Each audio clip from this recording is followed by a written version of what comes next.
Glad to see you all. Hey, we got to do greeting time, so let's turn around and wave at somebody. Hey, how's it going? How's it going? We're getting closer. Things are starting to kind of come back to normal. Even though we went to Branson this last week, took Rachel on her senior trip, and then the world turned upside down while we were there. So maybe we shouldn't have left. I don't know. But crazy. Well, if you have your Bibles, if you turn to Mark chapter 6, if you turn to Mark chapter 6, we're going to be looking at a story there. If you're not, don't have your Bible, you can follow along on the screen behind me. So, what? You'll be following along today. Must have the COVID. Well, we're going to start a new series today, and I don't know how long it's going to take. A few weeks, a month, a year, I don't know. I honestly don't know how long. I haven't really decided. I'm kind of in this in-between place. I got something I've been wanting to do for a long time, but it's not ready yet, right, Bobby? So it's not ready yet, so we can't do it yet. So hopefully here in the next couple weeks things will fall into place and we'll be ready for it. But in the meantime, I have to come up with other things to talk about. So, well, I don't know about you, but it just seems to me that we're in this weird place. I mean, we're in this weird place, but in this weird place where there's a lot of people who probably think that we need some good old time religion. And I disagree. Especially with the religion part.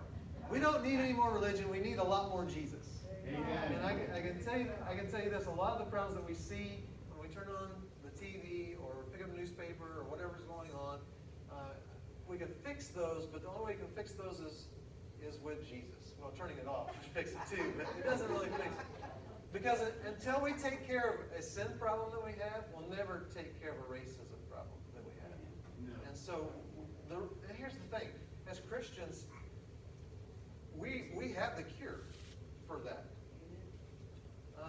And so, it's up to us. We've been talking about that forever, it seems like. It's up to us to influence these communities that we're a part of in some way. That we bring them back to God, bring them back to God through Jesus. And so, no, we don't need old-fashioned religion. We need more of Jesus. And so, but what I do think we need to do is, and you can call me old-fashioned, I think there's some things that we need to relearn as people, as a country, that may seem old-fashioned, but in honesty, they're timeless. And especially for those of us who claim to follow Jesus, they are essential for the way that we live our lives. And again, it's one of those things of, it's up to us. That we, as we interact with people on this daily level where we live our lives, it's up to us to bring these things back into life. And so today what I want to talk about is honor, because it seems like we live in a culture where there is absolutely no honor. There's other cultures that they have this ability to show honor to someone, and in fact, in some ways it's plain. You can go to Korea or any other Asian country, and when they greet each other, how they greet each other? They bow in some way. They bow to show honor. Or if you go to a Middle Eastern country, if you want to show honor to somebody, when you greet them with your right hand, not your left hand, because to show left hand is to dishonor them, but to show your right hand is to show them honor. But if you think about our country, America, how do we show honor to each other? Well, the sad thing is we don't do a very good job of it. We've lived in this culture where we really don't show much honor, and I think we need to change that. And again, I think for the health of future generations that we need to change that. It's that whole mindset of we got to leave this place better. So how are we going to do that? And so we need to bring this back. And so I want to share with you a story this morning from Mark chapter 6. It's about Jesus. It's a time when it was interesting that he was actually limited in what he was able to do in his hometown, because the people who should have honored him the most actually honored him the least. And so Mark chapter 6, Jesus returns to his hometown, and not his birth town, by the way. We're not talking about Bethlehem. We're talking about where he grew up. And if you know the story, if you kind of follow along as you read through the Gospels, a year prior to this visit, he actually was run out of this town. His own people actually threatened to kill him. And so he comes back, and he spent the last year traveling around and teaching God's Word, and he's doing all these really cool miracles. and his popularity has gone up. And I mean, he's turned water into wine, and he's raised the dead, and he opened the blind eyes, and he's healed deaf ears, and multiplied loaves of bread, and fed thousands, and he's doing all these incredible miracles. And he comes back to his hometown, and what we find is he wasn't able to do very much because of a lack of faith and also a lack of honor on the part of the people who knew him best. So Mark chapter 6, starting verse 1, it says, Jesus left there and he went to his hometown, accompanied by his disciples. When the Sabbath came, he began to teach in the synagogue, and many who heard him were amazed. Where did this man get these things, they asked. What is this wisdom that he has been given? What are these remarkable miracles that he's performing? In other words, they're sitting there and they're listening to him teach, and they're reliving some of the stories that they may have heard about him, and they're like, wow, this guy is incredible. I mean, his teaching is so powerful. His miracles are so amazing. I mean, how in the world can he do these things? And then it's like a light bulb turns on, and they kind of remember who he is. And verse 3 says, isn't this the carpenter? Isn't this Mary's son, the brother James, Joseph, and Judas, and Simon? Aren't his sisters here with us? And here's what it says, and they took offense at him.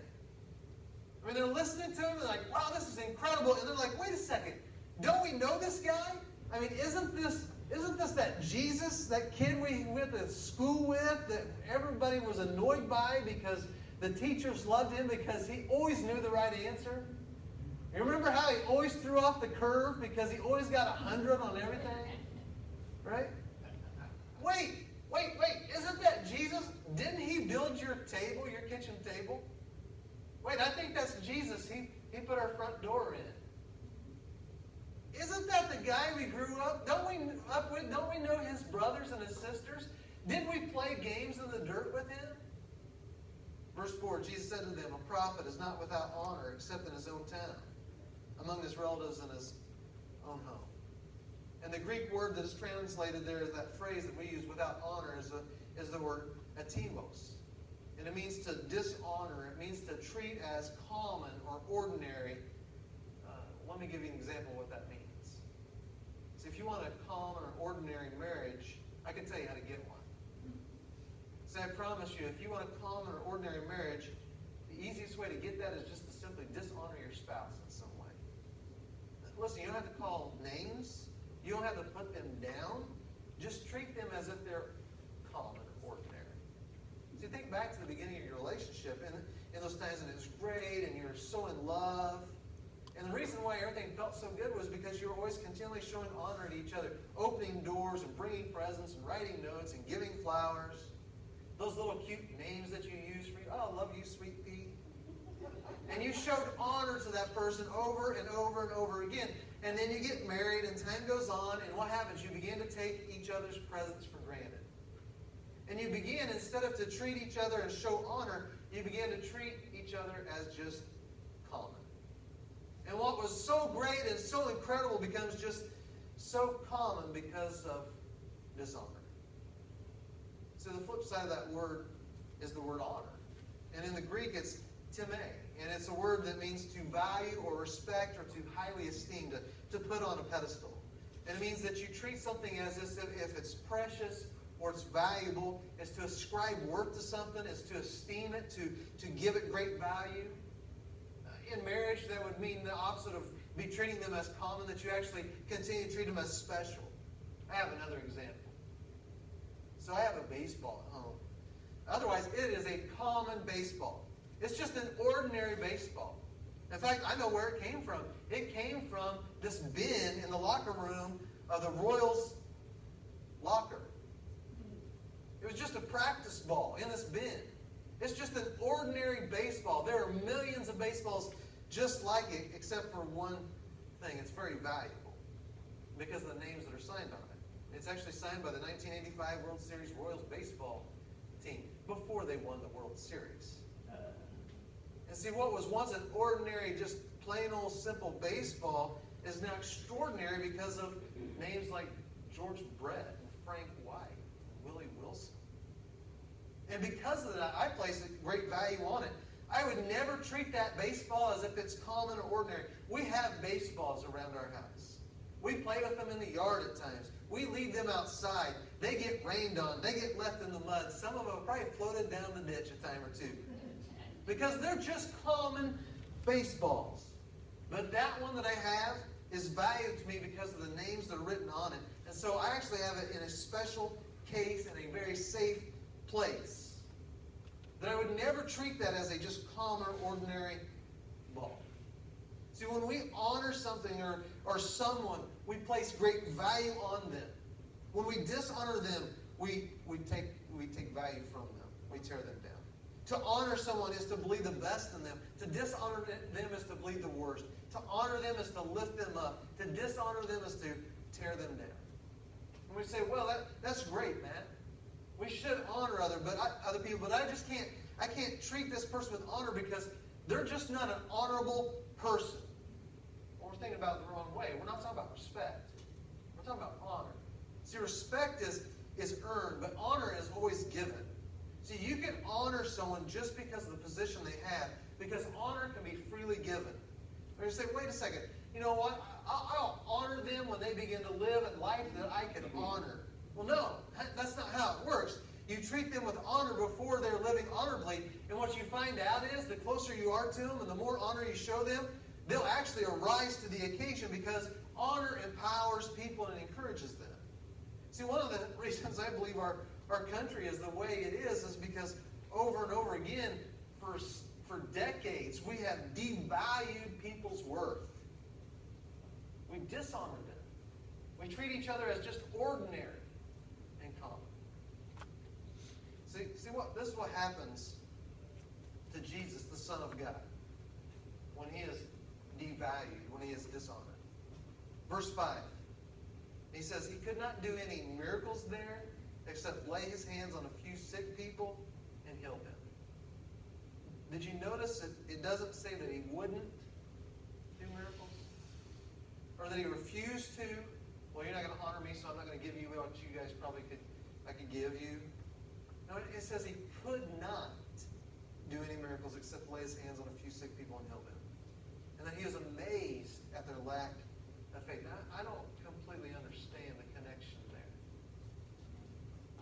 I really don't. I don't know. But it seems like where there's this lack of faith, there's also this lack of honor. And where there's this lack of honor, there's this lack of faith. And Jesus just couldn't do there what he could do in other places where people believed in him and they honored him.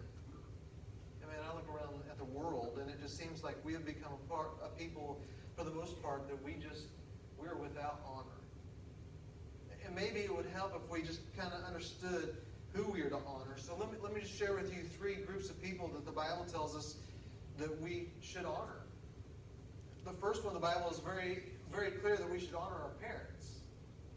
Right? One of the top 10 of the 10 commandments, Exodus chapter 20, verse 12, is honor your father and your mother so that you may live long in the land the Lord your God is giving you. And we're told to honor our moms and our dads. And unfortunately, and I'm sure you would agree, we can be one of the most dishonoring cultures to our parents. And I believe it breaks the heart of God to see the way that some kids, teenagers, and even younger talk to their parents. I've heard kids publicly argue and backtalk and call their parents just dishonoring names. And to tell you the truth, it makes me just want to reach out and slap them. Both the kids and the parents. Because the parents are part of that problem. Because they've allowed it. But we are to show honor to our parents. And that doesn't mean just whenever we're in their home or when we're just a little kid, we're to do it in our 20s and our 30s and our 40s and our 50s. That even whenever we are giving our parents grandkids, we are to honor our parents by speaking well of them in front of our children. We say, well, my mom and dad, they don't live honorably lives. You know, they don't deserve my honor. My dad ran off with another woman. My mom was a drunk. Well, again, respect is what's earned. Honor is what we give. We can still honor our mom and dad because the Bible says it's the right thing for us to do. That we can do it out of a surrendered and submissive and grateful heart. That we can show honor to our moms and dads. The second place the Bible says that we are to show honor to those who are in authority. To those God has placed above us. And I can say this, if you don't show honor to your parents, you're not going to show honor to those who are in authority over you. The Bible's clear. Romans chapter 13. It says this, verse 7. Give everyone what you owe him. Okay, good. If you owe taxes, what are you supposed to do? Pay your taxes. If revenue, then what? If respect, then if it's honor, then you do what? You give honor. It's not whether or not you like the person, or you agree with the person, or you think what they're doing is the right thing, but you honor them because of the position of authority they have over you. You show them honor. If you play sports, you show honor to your coach. If you're a student, you show honor to your teachers. If you have a job, you show honor to your boss. You say, well, I'm smarter than my boss. Aren't we all? Aren't we all? Well, you may be smarter than your boss, but you still show honor. Well, I want to be the boss someday. Well, guess what? Before you ever learn to be over someone, you have to learn how to be under someone. So we honor those in authority. Number 3, we're to show honor to our spiritual leaders. We show honor to those who are spiritually instructing and discipling us and guiding us. Paul tells Timothy in 1 Timothy 5:17, the elders who direct the affairs of the church well are worthy of a double honor, especially those who work at preaching and teaching. Those people who have stuck their necks out to help you and your family grow spiritually, who watch over you, who teach you, who serve you, you honor them twice as much as you honor anyone else. And we honor those who are above us with a spiritually in authority. And maybe the best way that we kind of sum that whole thing up, if we really have questions about who we're supposed to honor, is how Paul talks in Romans chapter 12, in verse 10, where he says, be devoted to one another in brotherly love. Remember what Jesus said? The greatest thing that you can do with your life is to love God, and the second greatest is to love your neighbor as yourself. And so Paul is just kind of building on that. He says, be devoted to one another in brotherly love. And he says, honor one another above yourselves. So maybe for just a moment, let me do this. Let me just take a moment to honor a few people. The first person that I would publicly show honor to is my best friend. That I would want to publicly honor the most godly woman that I know. That I'd say to Jen that I am forever indebted to your faithfulness, to your prayers, to your friendship, and to your support. I honor all the private sacrifices that you have made that no one will ever know about. It's all the private pain that you've had to endure. And the fact that you love Jesus and Jesus' people, and you're the best friend I've ever had. I honor my leadership team. These guys that God has surrounded me with, my band of brothers, my armor bearers, who stood beside me through good times, through tough times, through hard times, through weird times. I honor those men and their families. I honor those who serve faithfully in teaching and using your talents and gifts to serve in our church. Because I know without you, all that we're trying to do, all that we're trying to accomplish would come to a standstill. But above all that, I honor the King of Kings and the Lord of Lords, and I honor the Son of God, the risen Christ, who gave his life, who changed my heart. I honor him for changing me into a new creation, for forgiving me of my sin, for filling me with his Holy Spirit, for empowering me to do things that I could not do on my own. I honor him for who he is. And I believe the reason our culture is dishonoring is because people aren't honoring God. That all true honor is born out of a heart that is surrendered to the King of Kings. Psalms 22 verse 23 says, you who fear the Lord, praise him, all you descendants of Jacob. Honor him, revere him, all you descendants of Israel. So the problem is that we begin to treat God as if he's just common. That we've become just too familiar with him. That he's just become too ordinary. That he's just become the big guy upstairs. He's just the big man. That Jesus is just my homeboy. Listen, Jesus isn't your homeboy. Jesus is coming soon. He's returning. He is the returning, ruling, reigning King of Kings and Lord of Lords. And when he comes back, he's coming back with a sword.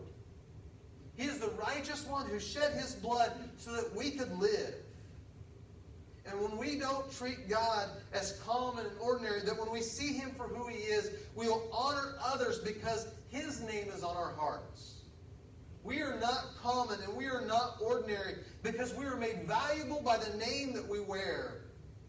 And when we finally get that, when we finally understand that, we will return and reclaim that forgotten virtue of honor. Did you know? Did you know that there were 7 home run bats that were autographed by Babe Ruth? Just 7. The very first one that he autographed was lost for decades. Nobody knew where it was. What had happened was one of Babe Ruth's agents, he gave it out at a home run derby at a contest. The guy won it and then just disappeared. And they didn't know who he was or even where he went. And for years, this guy just kept this bat as an honored possession. And on his deathbed, he had outlived everyone in his family. He didn't have anyone else to give anything to except for the nurse, the woman who took care of him daily. And so he told her, he said, "You're the closest person that I know. And so I want to give you my most valuable possession." She didn't know anything at all about baseball. She just knew that this bat was special. And so for 18 years, she kept it in a very safe place under her bed to honor the guy who had given it to her. The day came whenever she was just struggling financially. She was trying to open her new business.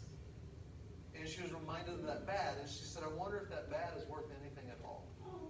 And so she took it to a sports store and she said, "Is this worth anything?" And the guy's eyes got big. And he went and he brought in other people to see it. He brought in experts. And the experts said, "This is the very first of 7 autographed Babe Ruth bats." And in 2006, it was put up for auction and it sold for $1.3 million. And she opened a restaurant. And she took all the remaining money that she had and she started a foundation to serve the children that Babe Ruth wanted to serve at the end of his life. And a reporter got wind of all this and he asked her this. He said, "Why did you put all that money into a foundation to help others?" You know, the other side of that question is, why didn't you just use it on yourself? Here's what she said. "That bat was only valuable because of Babe Ruth's name on it. So the only reasonable thing that I could do was something that would honor his life. Because he made it valuable. And you are valuable. You are valuable because of what Jesus did. The people you're around every day are valuable because of what Jesus did. And if you're a believer, his name is written on your heart. And the only reasonable response that we have is to do something with our lives that honor him. The sad fact is this. Isaiah 29 just nails it. It says, "These people come near to me with their mouth and honor me with their lips, but their hearts are far from me." So let's not be a people that just give God lip service. But let's give him our hearts and show him honor, because he truly is the only one worthy of our honor and praise and glory. See, when we realize who we are because of what he did, then we'll see the value in others and we'll show them honor. Because they are valuable. If they are valuable enough for Jesus to give up his life, they should be valuable to us as well. See, when we know who he is and we honor him, we can reclaim the forgotten virtue of honor. That we lift them up and we place value in their lives. And this world will become more of what God intended for it to be. And we're going to enter into our communion time. And again, it's strange and it's weird. Adam's going to play a song. Communion's in the bag. Do ask that just one person from your family go back and pick it up. And then when you're ready, you can partake of communion. So let's pray. Lord God, we're thankful for the lessons that your word teaches us. How relevant it is even now, 2,000 years later, about the way that we live our lives and how we interact with other people. That it is so easy to look down on others. And Lord, just pray that you'll help us as believers who are valuable, who have your name written on our hearts, that we'll see the value in others. Regardless of if they're like us, if they're not like